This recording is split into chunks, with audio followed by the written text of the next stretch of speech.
Welcome to the Block Party. My name is Seth Kushner. Today, I'm not going to lie, this interview snuck up on me, came out of nowhere. I had been hoping since the day he left us. I was hoping this day would happen, and I'm glad it's finally here. Yanni Gourde of the Seattle Kraken, back on the Block Party for the third time. How are you doing, man?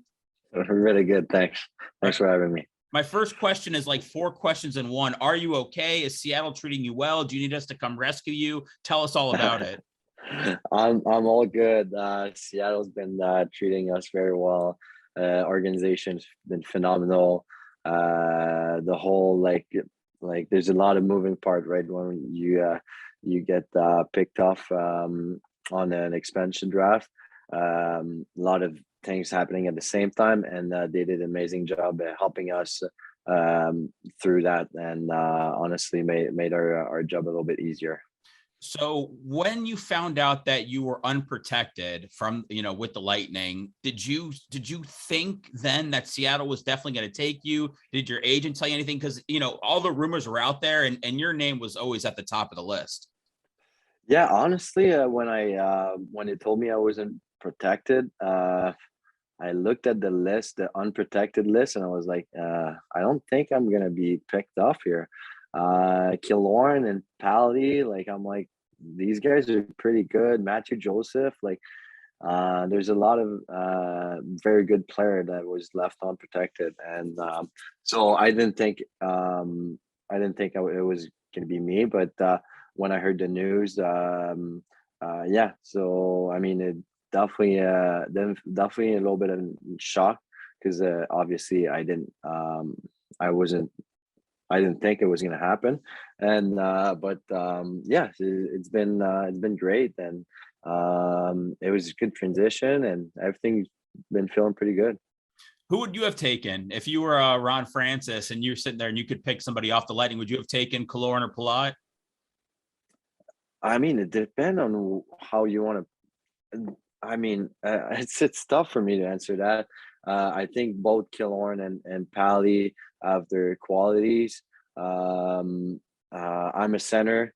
Sometimes it's harder to find centers. Who knows? I mean, he picked me, and I'm glad he did. Like, I get a new role here, a little bit more responsibility, a little bit more. I have to add a little bit more leadership to my role. So it's definitely been fun. So how did you find out? How did it all go down? Because I'll tell you from a fan's perspective, obviously, you know that I'm a big fan of yours. Everybody was very worried. Your name kind of leaked out early that day. I know that the NHL and Seattle wanted to have, the big expansion draft party, but names started to leak out. And it seemed like your name leaked out very early in the morning. Is that when you found out that it was happening? My agent, someone called me. I no, I Julian called me, and then my agent called me right after, in the, like late morning, like probably around noon. So I didn't know until then. And yeah, we were getting lunch at the Fresh Kitchen when Julian called me, and yeah, told me the news, and then my agent called, and then Ron called me as well. So all happened really quick, and yeah.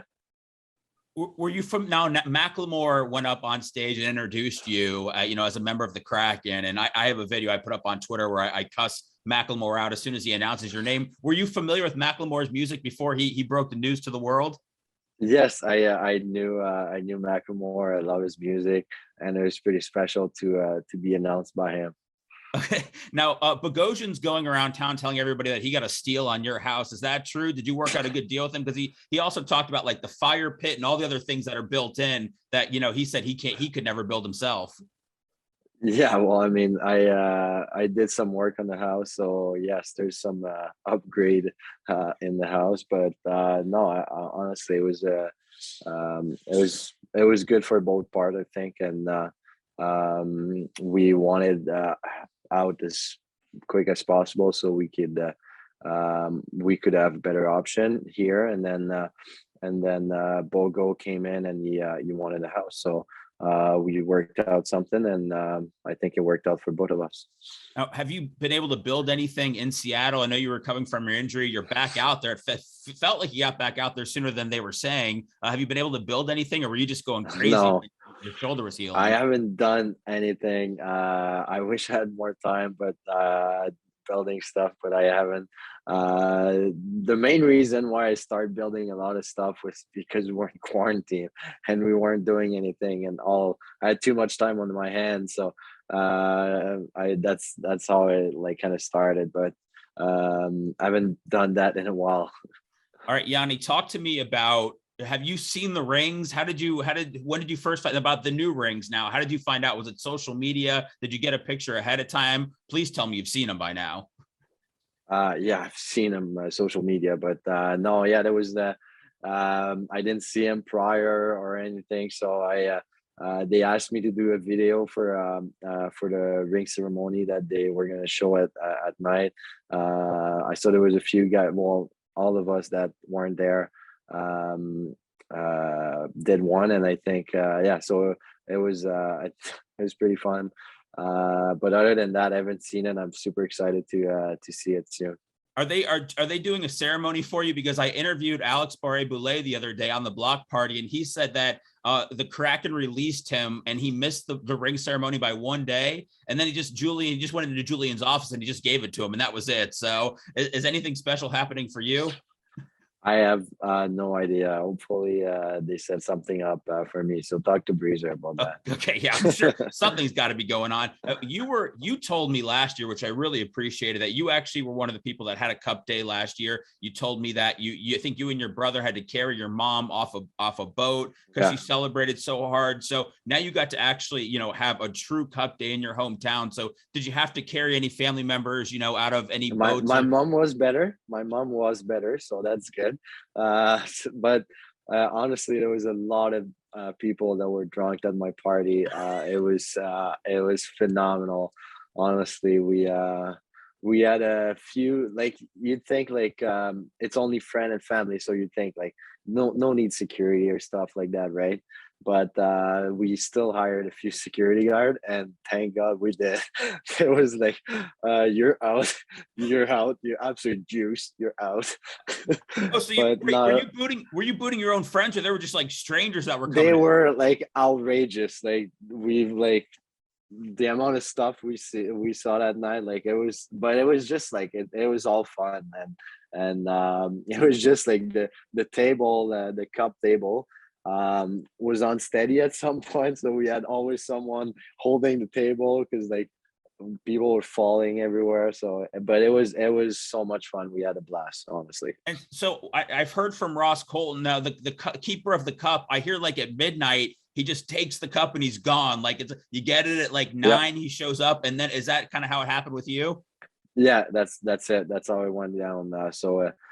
They are honestly they're the best.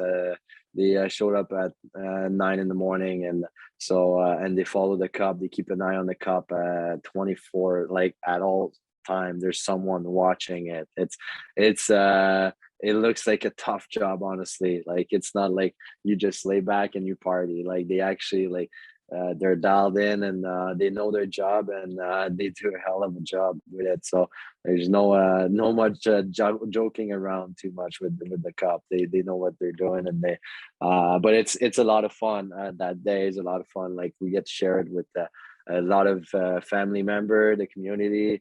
Yeah, I went around my hometown, and we took pictures with hundreds and hundreds of people, and then we paraded it a little bit around the village, my little hometown, and it was a lot of fun.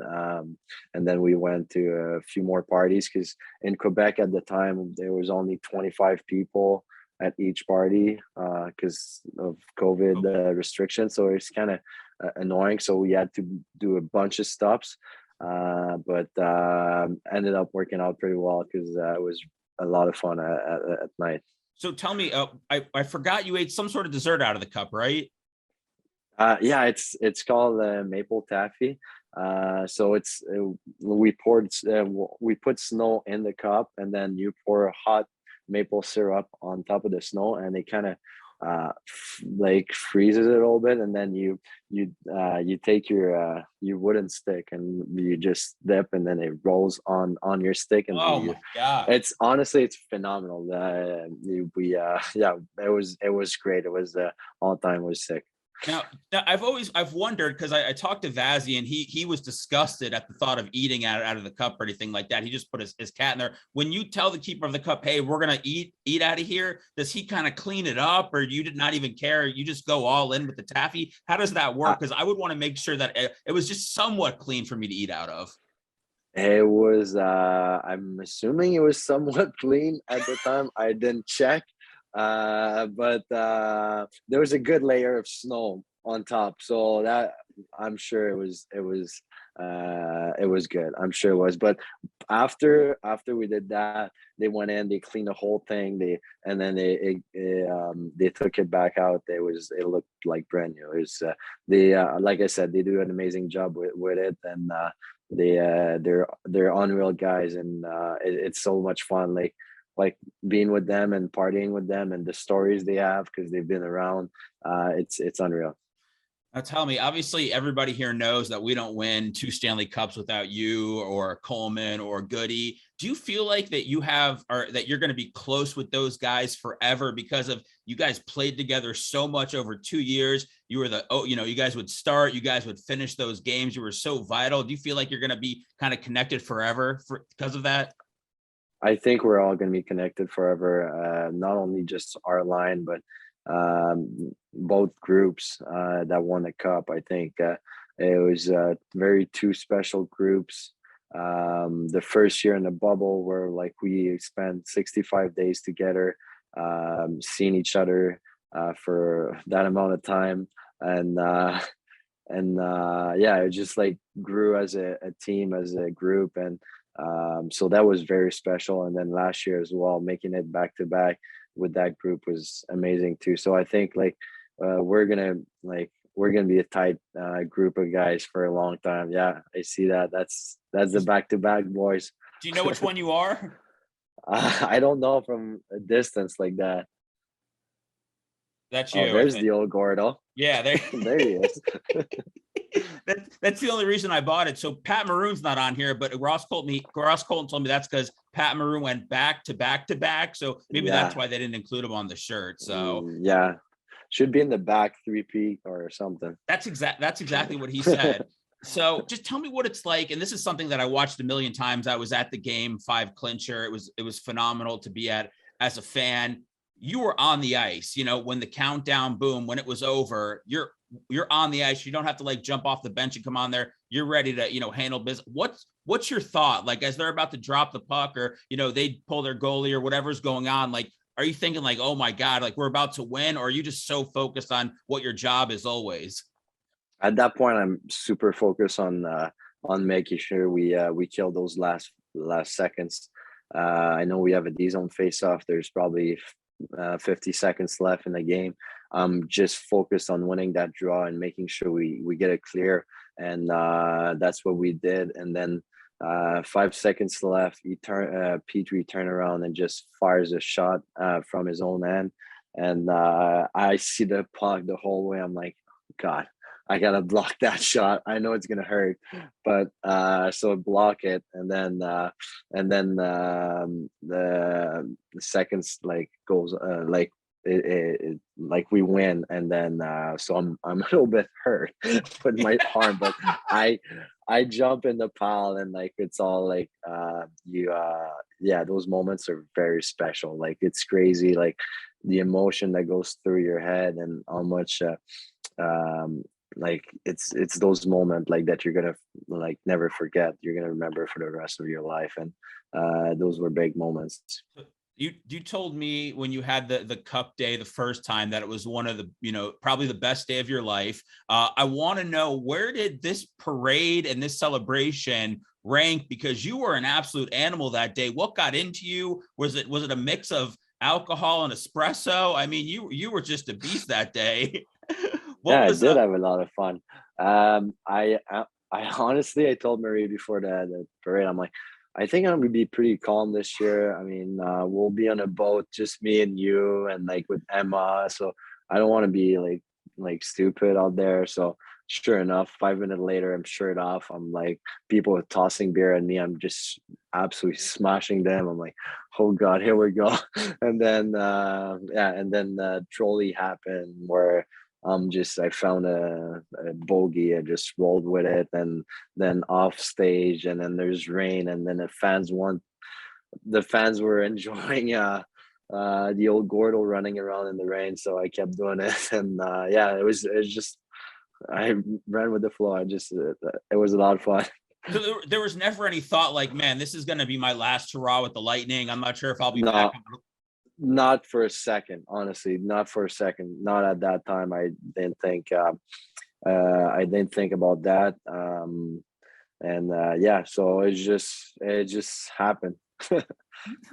Listen, we all know that, you know, the important role that you played here in Tampa. And I think when Seattle took you, we know that they had bigger things in store. You know, BB told me that you're playing more of a, you know, an offensive role there now. You're wearing the A. You know, what does that mean to you? I mean, it means a lot. I mean, I've had great leaders throughout my career. Stammer, Hetty, had Mike and Gelidis in the AHL. So I've had great leaders to look up to, and yeah, no, so it's very nice to be like fortunate enough to have A on my jersey. It doesn't really change much of my game. I want to go out there and make it different every single time I'm on the ice, and I think that's probably why I have an A. It's not in my background a little bit too, but I mean, I want to work hard, and that's never going to change. And yeah, I don't read too much into it. I just do my things. Have you seen the people that already have Gourde Seattle jerseys? Have you seen those floating around? Yeah, I've seen a few Gord Seattle jerseys. They look good actually. They are nice jerseys. I think everybody really, really likes them. And I think everybody, Yeah, I know a lot of Lightning fans were looking for a reason to get one. So hopefully they get yours. What, like when I talked to you the first time, you said you were very, very happy for Coburn when he was able to, you know, win the Stanley Cup. He just announced his retirement the other day. I know that you always enjoyed playing against him. You know, how happy are yeah, you that Kobe was able to get that Stanley Cup and, you know, have a really solid career? yeah. He's had a tremendous career. Good on him. And like I said, I was so glad he was able to lift that Stanley Cup over his head, because he really deserved it. He was a great leader, great guy on and off the ice for us in the bubble and all those years before that too. So yeah, he had an amazing career, and good on him. Good for him. Listen, now that you're with Seattle, and I know that you're coming here soon, you're not going to do anything to make us hate you or dislike you in any way, are you? Because, you know, like we hated Corey Perry for so long, and now we love You, Corey Perry. I just want to make sure that we're going to still love you.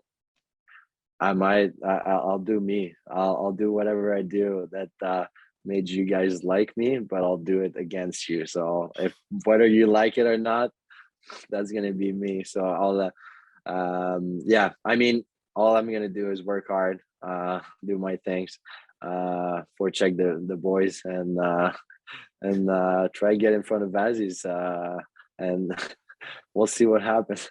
What do you tell the guys, like when they're like, all right, you know, they know they're going to go play the Lightning? What are you telling them? How you telling them to sneak one by Vazzy? I don't know. Vazzy is going to be tough to beat, honestly.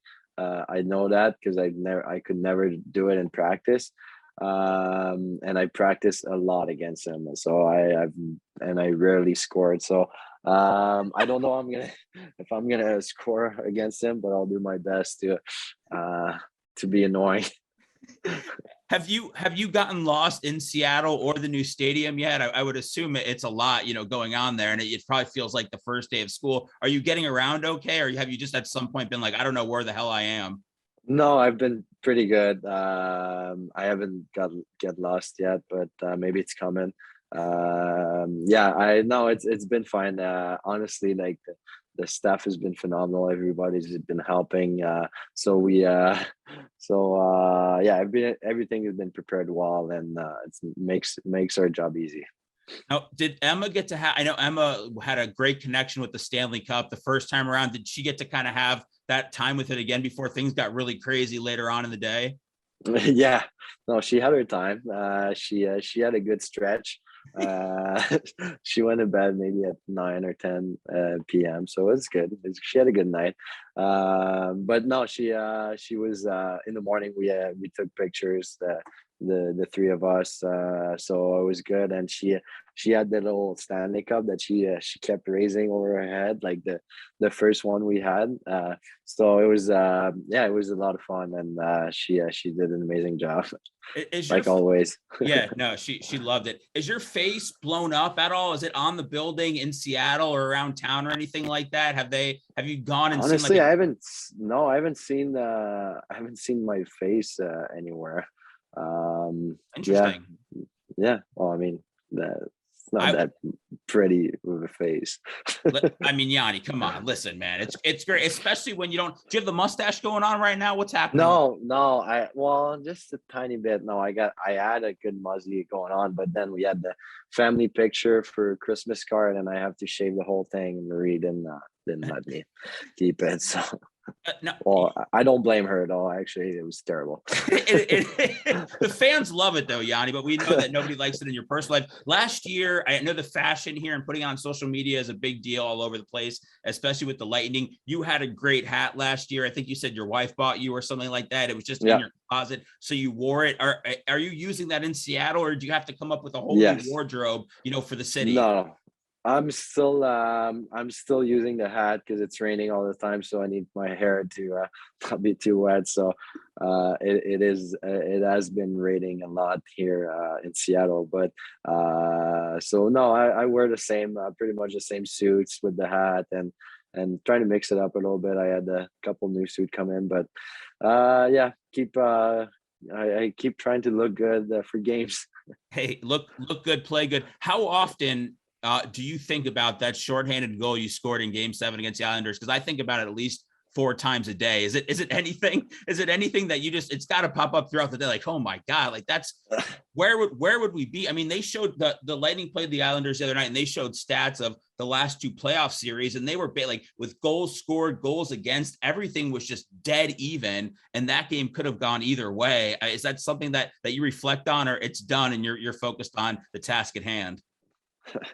I still think about it sometimes, but not 4 times a day like you. Uh, no, honestly, no, it was definitely a big goal, probably the biggest goal of my career. And remember my first full NHL year, we play Washington in the conference final, and I miss an absolute empty net. It's 2-1 game. Heady goes around the goalie and then feeds me. I have an open net, miss it, and then they go the other way. They score. It's 3-1 game for them, and we can't come back in that game, right? So I took a lot of uh, people Black, weren't happy with me. So like your and teammates or the fans or just no, everybody? the fans are mostly more. My teammates knew like it's happens, right? But the fact that came back and win that game 7, kind of like sets it back, and it makes you, it reflects a little bit and say, it wasn't meant to be back then, but now I score a shorthand in Stanley Cup game 7 in Stanley conference final. So yeah, it's a big goal. That's a great way to look at things. All right, I know you've told your story a million times, and there's so many people that people were just like crying, Yanni. People were very upset. By people, I mean me. When you left, what's the message? What's the message for the people in Tampa? Like I said, I know you've done a lot of interviews and stuff about it, but what's the message, to your fans and about the time that you had here? Honestly, I had a great time in Tampa. It was phenomenal. The fans were just amazing to me throughout my years in Tampa, and I love and enjoy every second of it. I love playing in front of Tampa Bay Lightning fan. Love playing in that building. Love bringing some energy to the fan. And yeah, it was fun. It was great years for me. Forever remember those years, and it was an amazing time. And the fact that I left back to back Stanley Cup, it's pretty special. And yeah, and so I mean, I love them, and can't wait to see them on November 26th. Oh, listen, Yanni, if anything goes wrong and you're not enjoying your time, just let us know. I've got a search and rescue team ready to pluck you out of Seattle and bring you back to Tampa. We'll get that third line built around you again. Thanks for doing this, man. I really appreciate it. You know that I'm a big fan of yours. It's always great to have you on. Great personality. It's awesome to catch up, man. And I wish you all the luck this year, just not against the Lightning. Okay. Okay. Sounds good. Thank you so much. Thanks, man.